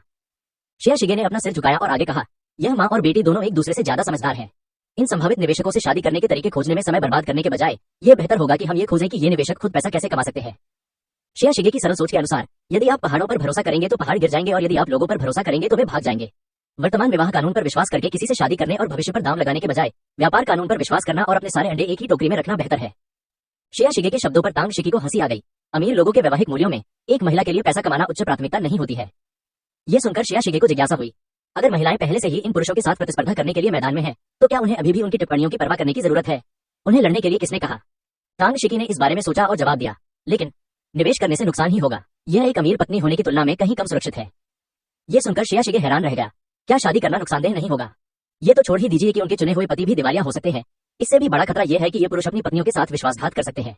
क्या यह दोहरा खतरा नहीं है? इसके अलावा अगर शादी वाकई इतनी अच्छी होती तो लू सिक्सू को सोंग परिवार से कैसे निकाल दिया जाता? उसके पास तो पलटवार करने की भी क्षमता नहीं थी। व्यापारिक अनुबंध में भी समस्याएं हो सकती हैं। विवाह संबंधी वादों की तो बात ही छोड़िए। तांग शिकी एक पल के लिए श्रेया शिगे को कुछ कह नहीं पाई, इसलिए उसने केवल इतना ही कहा, इस समुदाय में यही नियम है। शादी भी एक महिला का पेशा है। कई धनी परिवार अपनी बेटियों को उपयुक्त वैवाहिक साथी बनने के लिए प्रशिक्षित करते हैं और फिर अपनी बेटियों के लिए समान सामाजिक स्तर का जीवन साथी चुनते हैं। बेटियों को इस तरह प्रशिक्षित करने का उद्देश्य पति के पारिवारिक व्यवसाय में पूरी तरह से सहयोग करना भी है। यहाँ तक कि तांग शिकी को भी जो रान से शादी करने के बाद जो परिवार के सभी मामलों को संभालने में मदद करनी पड़ी। तांग शिकी और श्रेया शिगे सहपाठी हैं। श्रेया शिगे ने भी एक प्रतिष्ठित विश्वविद्यालय से स्नातक की उपाधि प्राप्त की है और उनके अपने शौक हैं। उन्हें डिजाइन पसंद है, लेकिन जो रान से शादी के बाद अब उन्हें इन चीजों के लिए ऊर्जा नहीं बची है। यह सुनकर श्रेया शिगे ने सिर हिलाया और कहा, अगर इसमें सामाजिक पुनरुत्पादन और उससे जुड़ी कोई कीमत नहीं है तो यह पेशा कैसे हो सकता है? क्या चीन गणराज्य काल से ही सभी इस बात पर सहमत नहीं है? श्रेया शिगे को न सिर्फ इस धनी विवाह के नियम अब समझ में नहीं आ रहे थे, बल्कि उन्हें अपने पिछले जीवन में भी ये नियम समझ में नहीं आए थे। जब लूबो और सोंग के पिता ने श्रेया शिगे और सोंग युहान के बीच शादी पर जोर दिया तो श्रेया शिगे को समझ नहीं आया कि उन्हें व्यापारिक निर्णयों में शादी को क्यों शामिल करना पड़ रहा है और सोंग के पिता क्यों चाहते थे कि वह लो की कंपनी में पूंजी लगाने से पहले सोंग युहान से शादी कर ले। इस तरह के विवाह का क्या उद्देश्य है? क्या विवाह से कोई लाभ होता है? क्या विवाह से कॉर्पोरेट उत्पादकता और तकनीकी स्तर में सुधार हो सकता है? श्रेया शिगे को यह बात समझ नहीं आ रही थी। उसे लगता था कि उसकी किस्मत में कभी अमीर औरत बनना लिखा ही नहीं था। सौभाग्य से उसने इस जीवन में इन बुरी चीजों से दूर रहने का फैसला किया था। इसी क्षण अचानक एक पुरुष की आवाज सुनाई दी, अरे दो खूबसूरत महिलाओं, तुम किस बारे में बात कर रही हो? आवाज सुनते ही श्रेया शिगे और तांग शिकी ने एक ही समय पर ऊपर देखा और पाया कि उनके सामने शेन जिहुआई ने एक कुर्सी खींची और बैठ गया था। उसके बैठने के बाद उसके बगल में बैठी दोनों महिलाएं भी उसके बगल में बैठ गईं, एक उसकी बाईं ओर और दूसरी उसकी दाईं ओर। श्रेया शिगे ने चेन जिहुआई के बाईं ओर बैठी महिला को बाई कियान कियान के रूप में पहचाना, लेकिन वह चेन जिहुआई के बगल में बैठी महिला को नहीं पहचान पाई। बाई लुलू चेन जिहुआई के बगल में बैठ गई। जैसे ही उसने अपना सिर उठाया, उसकी निगाहें श्रेया शिगे से मिली। श्रेया शिगे को देखकर बाई लुलू थोड़ी हैरान रह गई। उसकी आंखों में थोड़ी सी हैरानी झलक रही थी, लेकिन उसने जल्दी से उसे छिपा लिया और श्रेया शिगे को एक शालीन मुस्कान दी। श्रेया शिगे ने भी विनम्रतापूर्वक मुस्कुराते हुए जवाब दिया। तांग शिकी ने शेन जिहुआई को अपने सामने बैठे देखा और मजाक में कहा, आज के भोज की मेजबान आंटी वो हैं। आप आगे वाली मेज पर बैठने के बजाय यहाँ क्यों बैठी हैं? आज वू पेई के लिए एक उत्सव भोज था और मेहमानों के मनोरंजन का जिम्मा वू पेई के दूर के भतीजे वूयू को सौंपा गया था, लेकिन उनके सगे बेटे शेन जिहुआई को एक कोने की सीट पर बैठाया गया था, जो वास्तव में थोड़ा अनुचित था। यह सुनकर शेन जिहुआई मुस्कुरा उठा। उसने मन ही मन सोचा कि चूंकि यह उसकी सगी माँ का उत्सव था, इसलिए वह उन्हें दुखी नहीं करना चाहता था। इसीलिए उसने एक कोने में जाकर चुपचाप अपना काम किया। वह अब भी मुस्कुरा रहा था और बोला, काफी समय हो गया जब मैंने तुम दोनों सुंदरियों को देखा था। मैंने तुम्हें यहाँ बैठे देखा, इसलिए जल्दी से तुमसे मिलने आ गया। अभी तुम किस बारे में बात कर रही थी? तांग शिकी भी मुस्कुराई, फिर उन्होंने बात बदलते हुए कहा, कुछ नहीं। वैसे मैंने सुना है कि आप आजकल वो परिवार की सबसे बड़ी बेटी वू झो के साथ ब्लाइंड डेट पर है। क्या आपके लिए शुभ समय आ गया है? क्या इस साल आपकी शादी में शामिल होने का मुझे कोई मौका मिलेगा? जब शेन जिहुआई ने यह सुना तो उसके चेहरे से मुस्कान धीरे धीरे गायब हो गई। उसने विनती भरी मुस्कान बिखेरी, हाथ जोड़कर प्रणाम किया और व्यंग्यात्मक मुस्कान के साथ कहा, मैडम कृपया मुझसे मजाक करना बंद कीजिए। फिर उसने बाई कियान कियान की ओर इशारा करते हुए कहा, मैं आज अपनी प्रेमिका और भाभी को यहाँ लाया हूँ। मेरी प्रेमिका अभी अभी गर्भवती हुई है। मिस वो और मेरे बीच क्या अच्छी बातें हो सकती हैं? ये सुनकर तांग शिकी मुस्कुराई, शेन जिहुआई की ओर अपना गिलास उठाया और कहा, तो बधाई हो। तांग शिकी को पता था कि यह भोज वू यू के पिता के परिवार द्वारा वो पेई के लिए आयोजित किया गया था। एक और वे बाहरी दुनिया को यह संकेत देना चाहते थे कि दोनों परिवार घनिष्ठ हैं, ताकि वो परिवार वो पेई की प्रसिद्धि का लाभ उठा सके। दूसरी ओर वे शायद इस अवसर का लाभ उठाकर संबंध मजबूत करना चाहते थे और शेन जिहुआई और वू झुओ के विवाह को और हवा देना चाहते थे। और शेन जिहुआई की दो महिला साथियों के साथ उपस्थिति वू झुओ के परिवार के लिए एक करारा तमाचा थी। इसीलिए तो उसने इस कोने में बैठने की हिम्मत की। जब बगल में खड़ी बाई कियान कियान ने गर्लफ्रेंड शब्द सुना तो उसने अनजाने में अपनी कमर सीधी कर ली। उसका सामान्य विनम्र और संकोची रूप बदल गया और वह अधिक आत्मविश्वासी प्रतीत हुई। बाई कियान कियान ने अपने सामने बैठे जिया शिगे को देखा। उसकी आंखों में थोड़ी सी चुनौती झलक रही थी। उसे लग रहा था कि चाहे हान युआन हो या शेन जिहुआई, जिया शिगे को जीतने वाली वही थी। हालांकि बाई कियान कियान के सामने बैठी जिया शिगे ने बाई कियान कियान की उकसाहट पर बिल्कुल ध्यान नहीं दिया। वह हल्के से भौहें चढ़ाकर लू सिक्सुए को घूर रही थी। कुछ मिनट पहले सूट पहने एक व्यक्ति ने लू सिक्सुए को रोका। वह युवक बहुत छोटा था, संभवतः किशोरावस्था में था। उन्होंने सोने के फ्रेम वाला चश्मा पहन रखा था और जब उन्होंने लू सिक्सुए को देखा तो उनकी आंखों में अनायास ही आश्चर्य और खुशी झलक रही थी। सुश्री लू, मुझे आपसे यहाँ मिलने की उम्मीद नहीं थी। यह देखकर लू सिक्सुए दंग रह गई। उसने अपने सामने खड़े युवक को ध्यान से देखा और पाया कि उसे उसके बारे में कोई भी धारणा नहीं थी, लेकिन वह जानती थी कि आज इस भोज में प्रवेश करने वाले लोग संभवतः धनी या कुलीन वर्ग के थे। इसलिए उसने एक शालीन मुस्कान के साथ उत्तर दिया, क्षमा कीजिए, आप कौन है? चश्मा पहने उस युवक को इस बात की परवाह नहीं थी कि लू सिक्सु उसे पहचानती नहीं है। जब उसने लू सिक्सु को उससे बात करते देखा तो उसने थोड़ी उत्साहित मुस्कान के साथ जवाब दिया, सुश्री लू, क्या आपको मैं याद नहीं हूँ? मैं शी वेनहुई का बड़ा भाई शी वेन की हूँ। हम पहले वेनहुई की जन्मदिन पार्टी में मिले थे। यह सुनकर लू सिक्सुए के चेहरे से मुस्कान धीरे धीरे गायब हो गई। उसने पहले सोचा था कि वह किसी परिवार का कोई युवा मालिक है, लेकिन अप्रत्याशित रूप से वह शी वेनहुई का भाई निकला। जिया वेनहुई का पारिवारिक पृष्ठभूमि औसत है। हालांकि उसके माता पिता सरकारी तंत्र में काम करते हैं, लेकिन वे उच्च पदों पर नहीं है और परिवार के पास कोई संपत्ति नहीं है। अंततः वे स्थिर नौकरी वाले वेतनभोगी कर्मचारी मात्र हैं। जिया वेंकी युवा थे और अनुभव प्राप्त करने के लिए निचले स्तर पर काम कर रहे थे। लू सिक्सुए का मानना था कि जिया वेंकी शायद इसलिए यहाँ आए थे क्योंकि वे सरकार में वू पेई के अनुसंधान संस्थान से संपर्क स्थापित करने के प्रभारी थे, इसलिए उन्हें इस रात्रिभोज में शामिल होने की योग्यता प्राप्त हुई थी। शी वेंकी जैसी स्थिति वाले व्यक्ति के बारे में लू सिक्सुए ने विचार भी नहीं किया था। अगर भविष्य में शी वेंकी को पदोन्नति मिल भी जाती है तो उसमें अभी काफी समय लगेगा। लू सिक्सुए अपना आधा जीवन किसी पुरुष के साथ बड़े होने में बिताना नहीं चाहती। इसलिए लू सिक्सुए ने अपने कानों के आसपास के बालों को समेटने के लिए हाथ उठाया और औपचारिकतापूर्वक पूछा, तुम हो? बहुत दिनों बाद मिले, वेनहुई कैसी है? लू परिवार के दिवालिया हो जाने के बाद से शी वेनहुई ने लू सिक्सुए से फिर कभी संपर्क नहीं किया और लू सिक्सुए लगभग इस छोटी सी अनुयायी के बारे में भूल ही गई थी। जिया वेंकी ने खुशी से सिर हिलाया और गंभीरता से जवाब दिया, वेनहुई ठीक है, लेकिन वह अंधेरा होने के बाद बाहर जाने की हिम्मत नहीं करती और हर समय घर पर ही रहती है। अगर मिस लू को उसकी याद आती है तो वह कभी भी हमारे घर आ सकती है। लू सिक्सुए को यह सुनकर थोड़ा अजीब लगा। क्या वह शी परिवार के यहाँ गई थी? शी परिवार में ऐसा कौन सा गुण और योग्यता थी जो हे परिवार की सबसे बड़ी बेटी के आने के योग्य थी? लू सिक्सुए ने बस औपचारिकतावश जवाब दिया और झाओ लिली के साथ चली गई। लू सिक्सुए के जाने के बाद जी वेंकी उसे हैरानी से देखता रहा। उसकी आंखें कोमल और स्नेहपूर्ण थीं और उसका चेहरा प्रशंसा से भरा हुआ था। वह लंबे समय से लू सिक्सुए को पसंद करता रहा है, लेकिन दुर्भाग्य से लू परिवार की सबसे बड़ी बेटी होने के कारण वह उसे खरीद नहीं सकता था। अब लू सिक्सुए हे परिवार की बेटी है, फिर भी वह उसे खरीद नहीं सकता। शिया जियानिंग मिठाई लेने गई थी और जब वह वापस आई तो उसने देखा कि शी वेंकी लू सिक्सुए से बातें कर रही थी। अब शी वेंकी को लू सिक्सुए की पीठ को टकटकी लगाकर देखते हुए देखकर जिया जियानिंग ने कुछ अनिच्छा से अपने निचले होंठ को काट लिया। शी वेंकी हमेशा उसके सामने संयमित और दूर रहता था। उसने उसे कभी भी इतनी कोमल और स्नेहपूर्ण आंखों से नहीं देखा था। शिया जियानिंग हाथ में मिठाई लिए शी वेंकी के पास गई और कुछ नाराजगी के साथ उससे पूछा, वेंकी तुम क्या देख रहे हो? ये सुनकर जी वेंकी को होश आया। उसने अपना सिर घुमाकर जिया जियानिंग की ओर देखा। लू सिक्सु के प्रति अभी अभी अपना जो सौम्य और चापलूसी भरा रवैया था उसे उसने बदलकर कुछ ठंडे भाव से कहा, मैंने कुछ नहीं देखा। शिया जियानिंग ने शी वेंकी के उदासीन और ठंडे भाव को देखा और अपने हाथ में मिठाई की चीनी मिट्टी की थाली को कसकर पकड़ते हुए कहा, मुझसे झूठ मत बोलो, मैंने अभी अभी सब देखा। तुम उस लड़की से बात कर रहे थे। वह कौन है? क्या तुम उसे जानते हो? ये सुनकर शी वेंकी ने अधीरता से जिया जियानिंग की ओर देखा। उसकी आंखों में थोड़ी सी अवहेलना झलक रही थी। आज शिया जियानिंग ने हल्के पीले रंग की पोशाक पहनी थी। हालांकि प्राकृतिक आपदाओं से भरे इस साल में शालीनता से कपड़े पहनना आसान नहीं था, लेकिन आज के भोज में शिया जियानिंग की पोशाक कुछ ज्यादा ही साधारण लग रही थी, जिससे लोगों को थोड़ी सस्ती सी अनुभूति हुई। उसके आसपास की धनी लड़कियां जो भव्य पोशाकों और गहनों से सजी थीं, उनकी तुलना में वह एक ऐसी बाहरी व्यक्ति की तरह लग रही थी जो गलती से इस दुनिया में भटक गई हो। जिया वेंकी को एक पल के लिए अजीब तरह से शर्मिंदगी महसूस हुई। उसे लगा कि जिया जियानिंग एक अच्छी प्रेमिका नहीं है। अगर ऐसा न होता कि उसके परिवार को शिया जियानिंग पसंद थी और उसकी मां ने भी शिया जियानिंग को अपनी बहू के रूप में स्वीकार कर लिया था और उसे शिया जियानिंग को सामाजिक कार्यक्रमों में ले जाने के लिए कहा था, तो वह शिया जियानिंग को इस पार्टी में बिल्कुल भी नहीं लाना चाहता था। जिया वेंकी ने अपनी टाई ढीली करने के लिए हाथ उठाया और अधीरता से कहा, ये तो बस मेरा एक परिचित दोस्त है। मैंने पहले भी कहा है कि इस भोज में शामिल होने की योग्यता हासिल करना मेरे लिए आसान नहीं है। मुझे और लोगों से जान पहचान बनानी होगी। आप खुद बैठ जाइए और खाना खा लीजिए, मेरे पास खड़े होकर मुझे परेशान मत कीजिए। ये सुनकर शिया जियानिंग की आंखों में थोड़ी सी नाराजगी झलक रही थी। उसने शी वेंकी से कहा, मैं भी आपके साथ चलना चाहती हूँ। मैं बस आज्ञाकारी होकर आपके बगल में खड़ी रहूंगी और आपके रास्ते में नहीं आऊंगी। फिर शिया जियानिंग कुछ कदम आगे बढ़ी और अपने हाथ में पकड़ी मिठाई शी वेंकी के मुंह में डालते हुए चिंता से बोली, वैसे वेंकी, खाली पेट पीना सेहत के लिए अच्छा नहीं है। पहले कुछ मिठाई खा लो ताकि पेट भर जाए। मैं खास तौर पर तुम्हारे लिए तुम्हारा पसंदीदा आम का केक लाई हूँ। यह देखकर जी वेंकी ने भौहें चढ़ा ली। ये सोचकर कि उसकी देवी लू सिक्सुए शायद अभी भी देख रही होंगी, वह चिंतित हो गया और जिया जियानिंग से बोला, मैं खाना नहीं चाहता, पहले मुझसे दूर रहो। शिया जियानिंग ने अपना सिर झुकाकर उलझन में पूछा, आप खाना क्यों नहीं खाना चाहते? प्राकृतिक आपदा के बाद से हमें इन फलों की मिठाइयों को खाने का मौका ही नहीं मिला। अब तो इन्हें खाने का मौका मिलना मुश्किल है। हमें जल्दी जल्दी खाना होगा।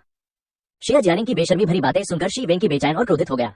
उसे लगा कि शिया जियानिंग जानबूझकर उसे शर्मिंदा कर रहा है। उसे यह भी महसूस हुआ कि शिया जियानिंग की बातें सुनकर उसके आसपास के अमीर लोग हंस रहे थे। इसलिए उसने जिया जियानिंग को धक्का देकर दूर कर दिया और कुछ तिरस्कार भरे स्वर में फुसफुसाया, मैंने कहा था कि मैं खाना नहीं चाहता, मुझे यहाँ शर्मिंदा मत करो। शिया जियानिंग ने ऊंची हील वाली सैंडल पहनी हुई थी। जब शी वेंकी ने उसे धक्का दिया तो उसका संतुलन बिगड़ गया और वह बुरी तरह से मेज पर गिर पड़ी। शिया जियानिंग के हाथों से मेज पर रखे पेय पदार्थ गिर गए, जिससे चटकने की कुरकुरी आवाज आई।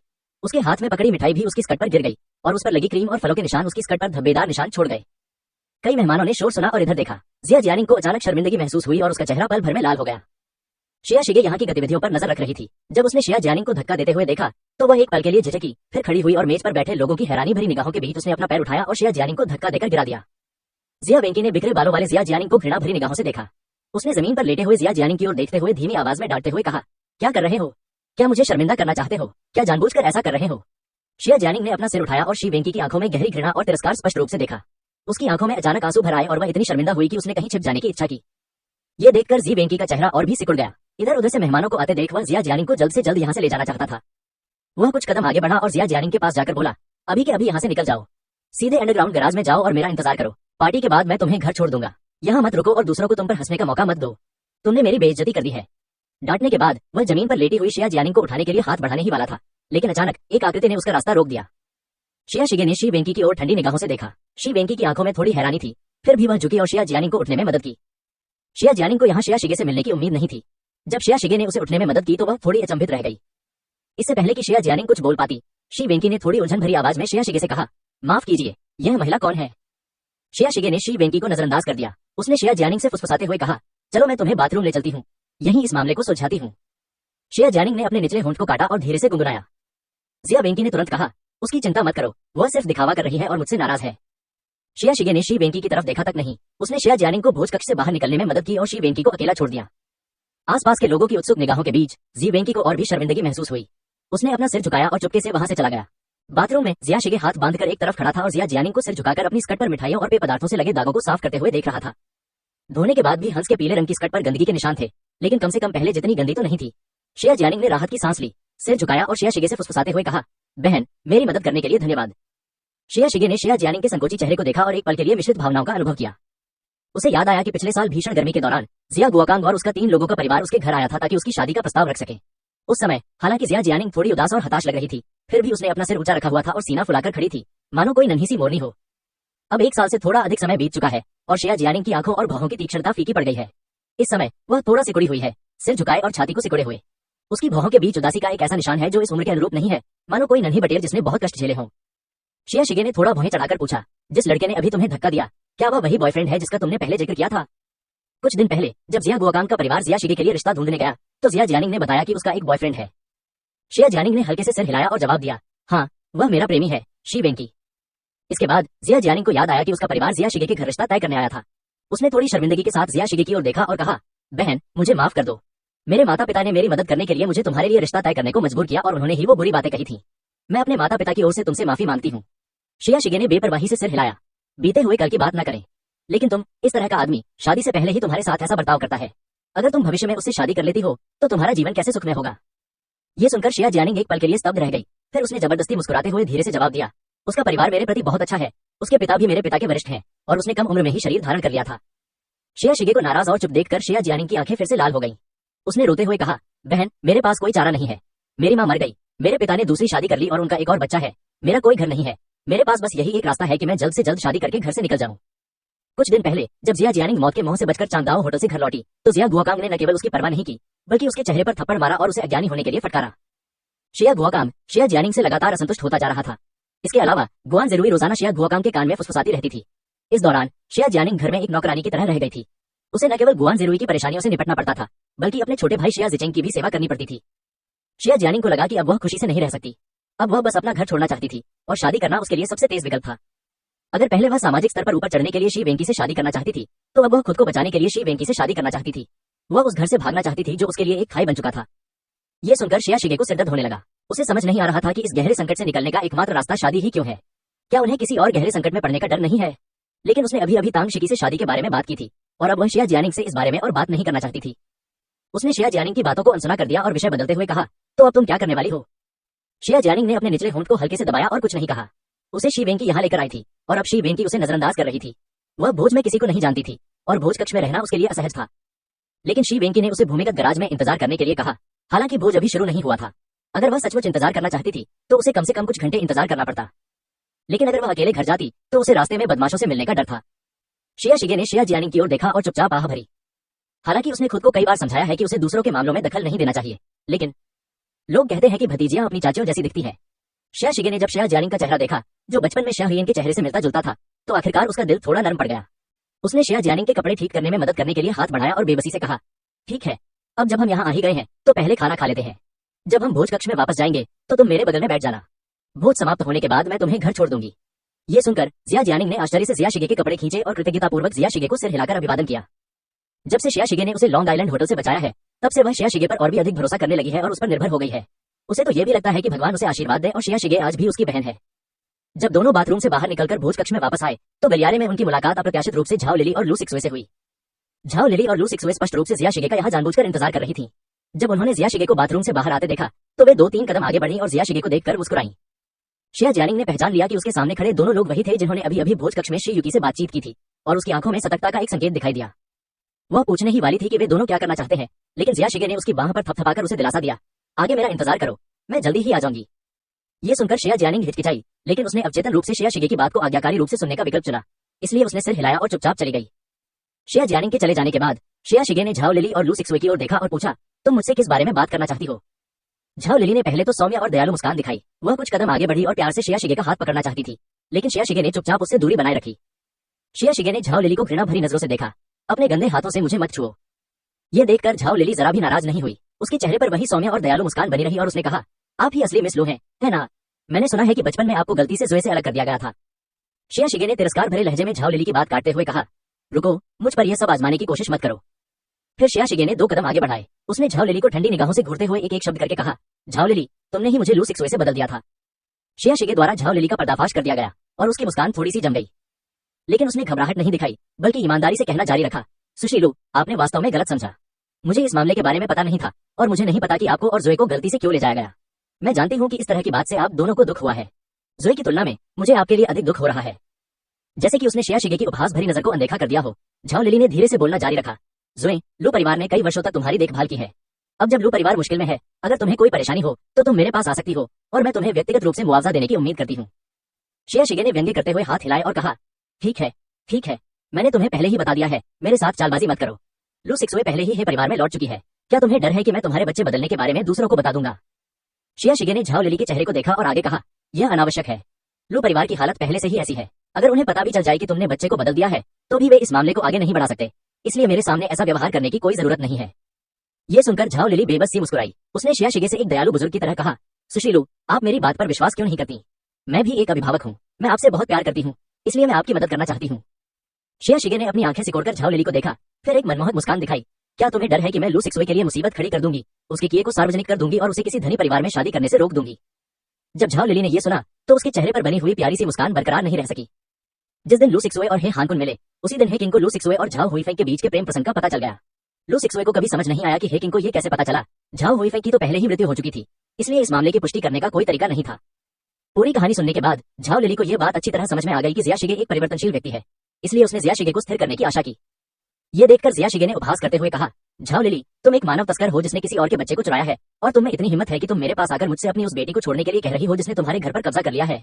झाओ लिली ने बनावटी मुस्कान के साथ कहा, सुशीलू, मैं जानती हूँ कि आपको बुरा लगा है।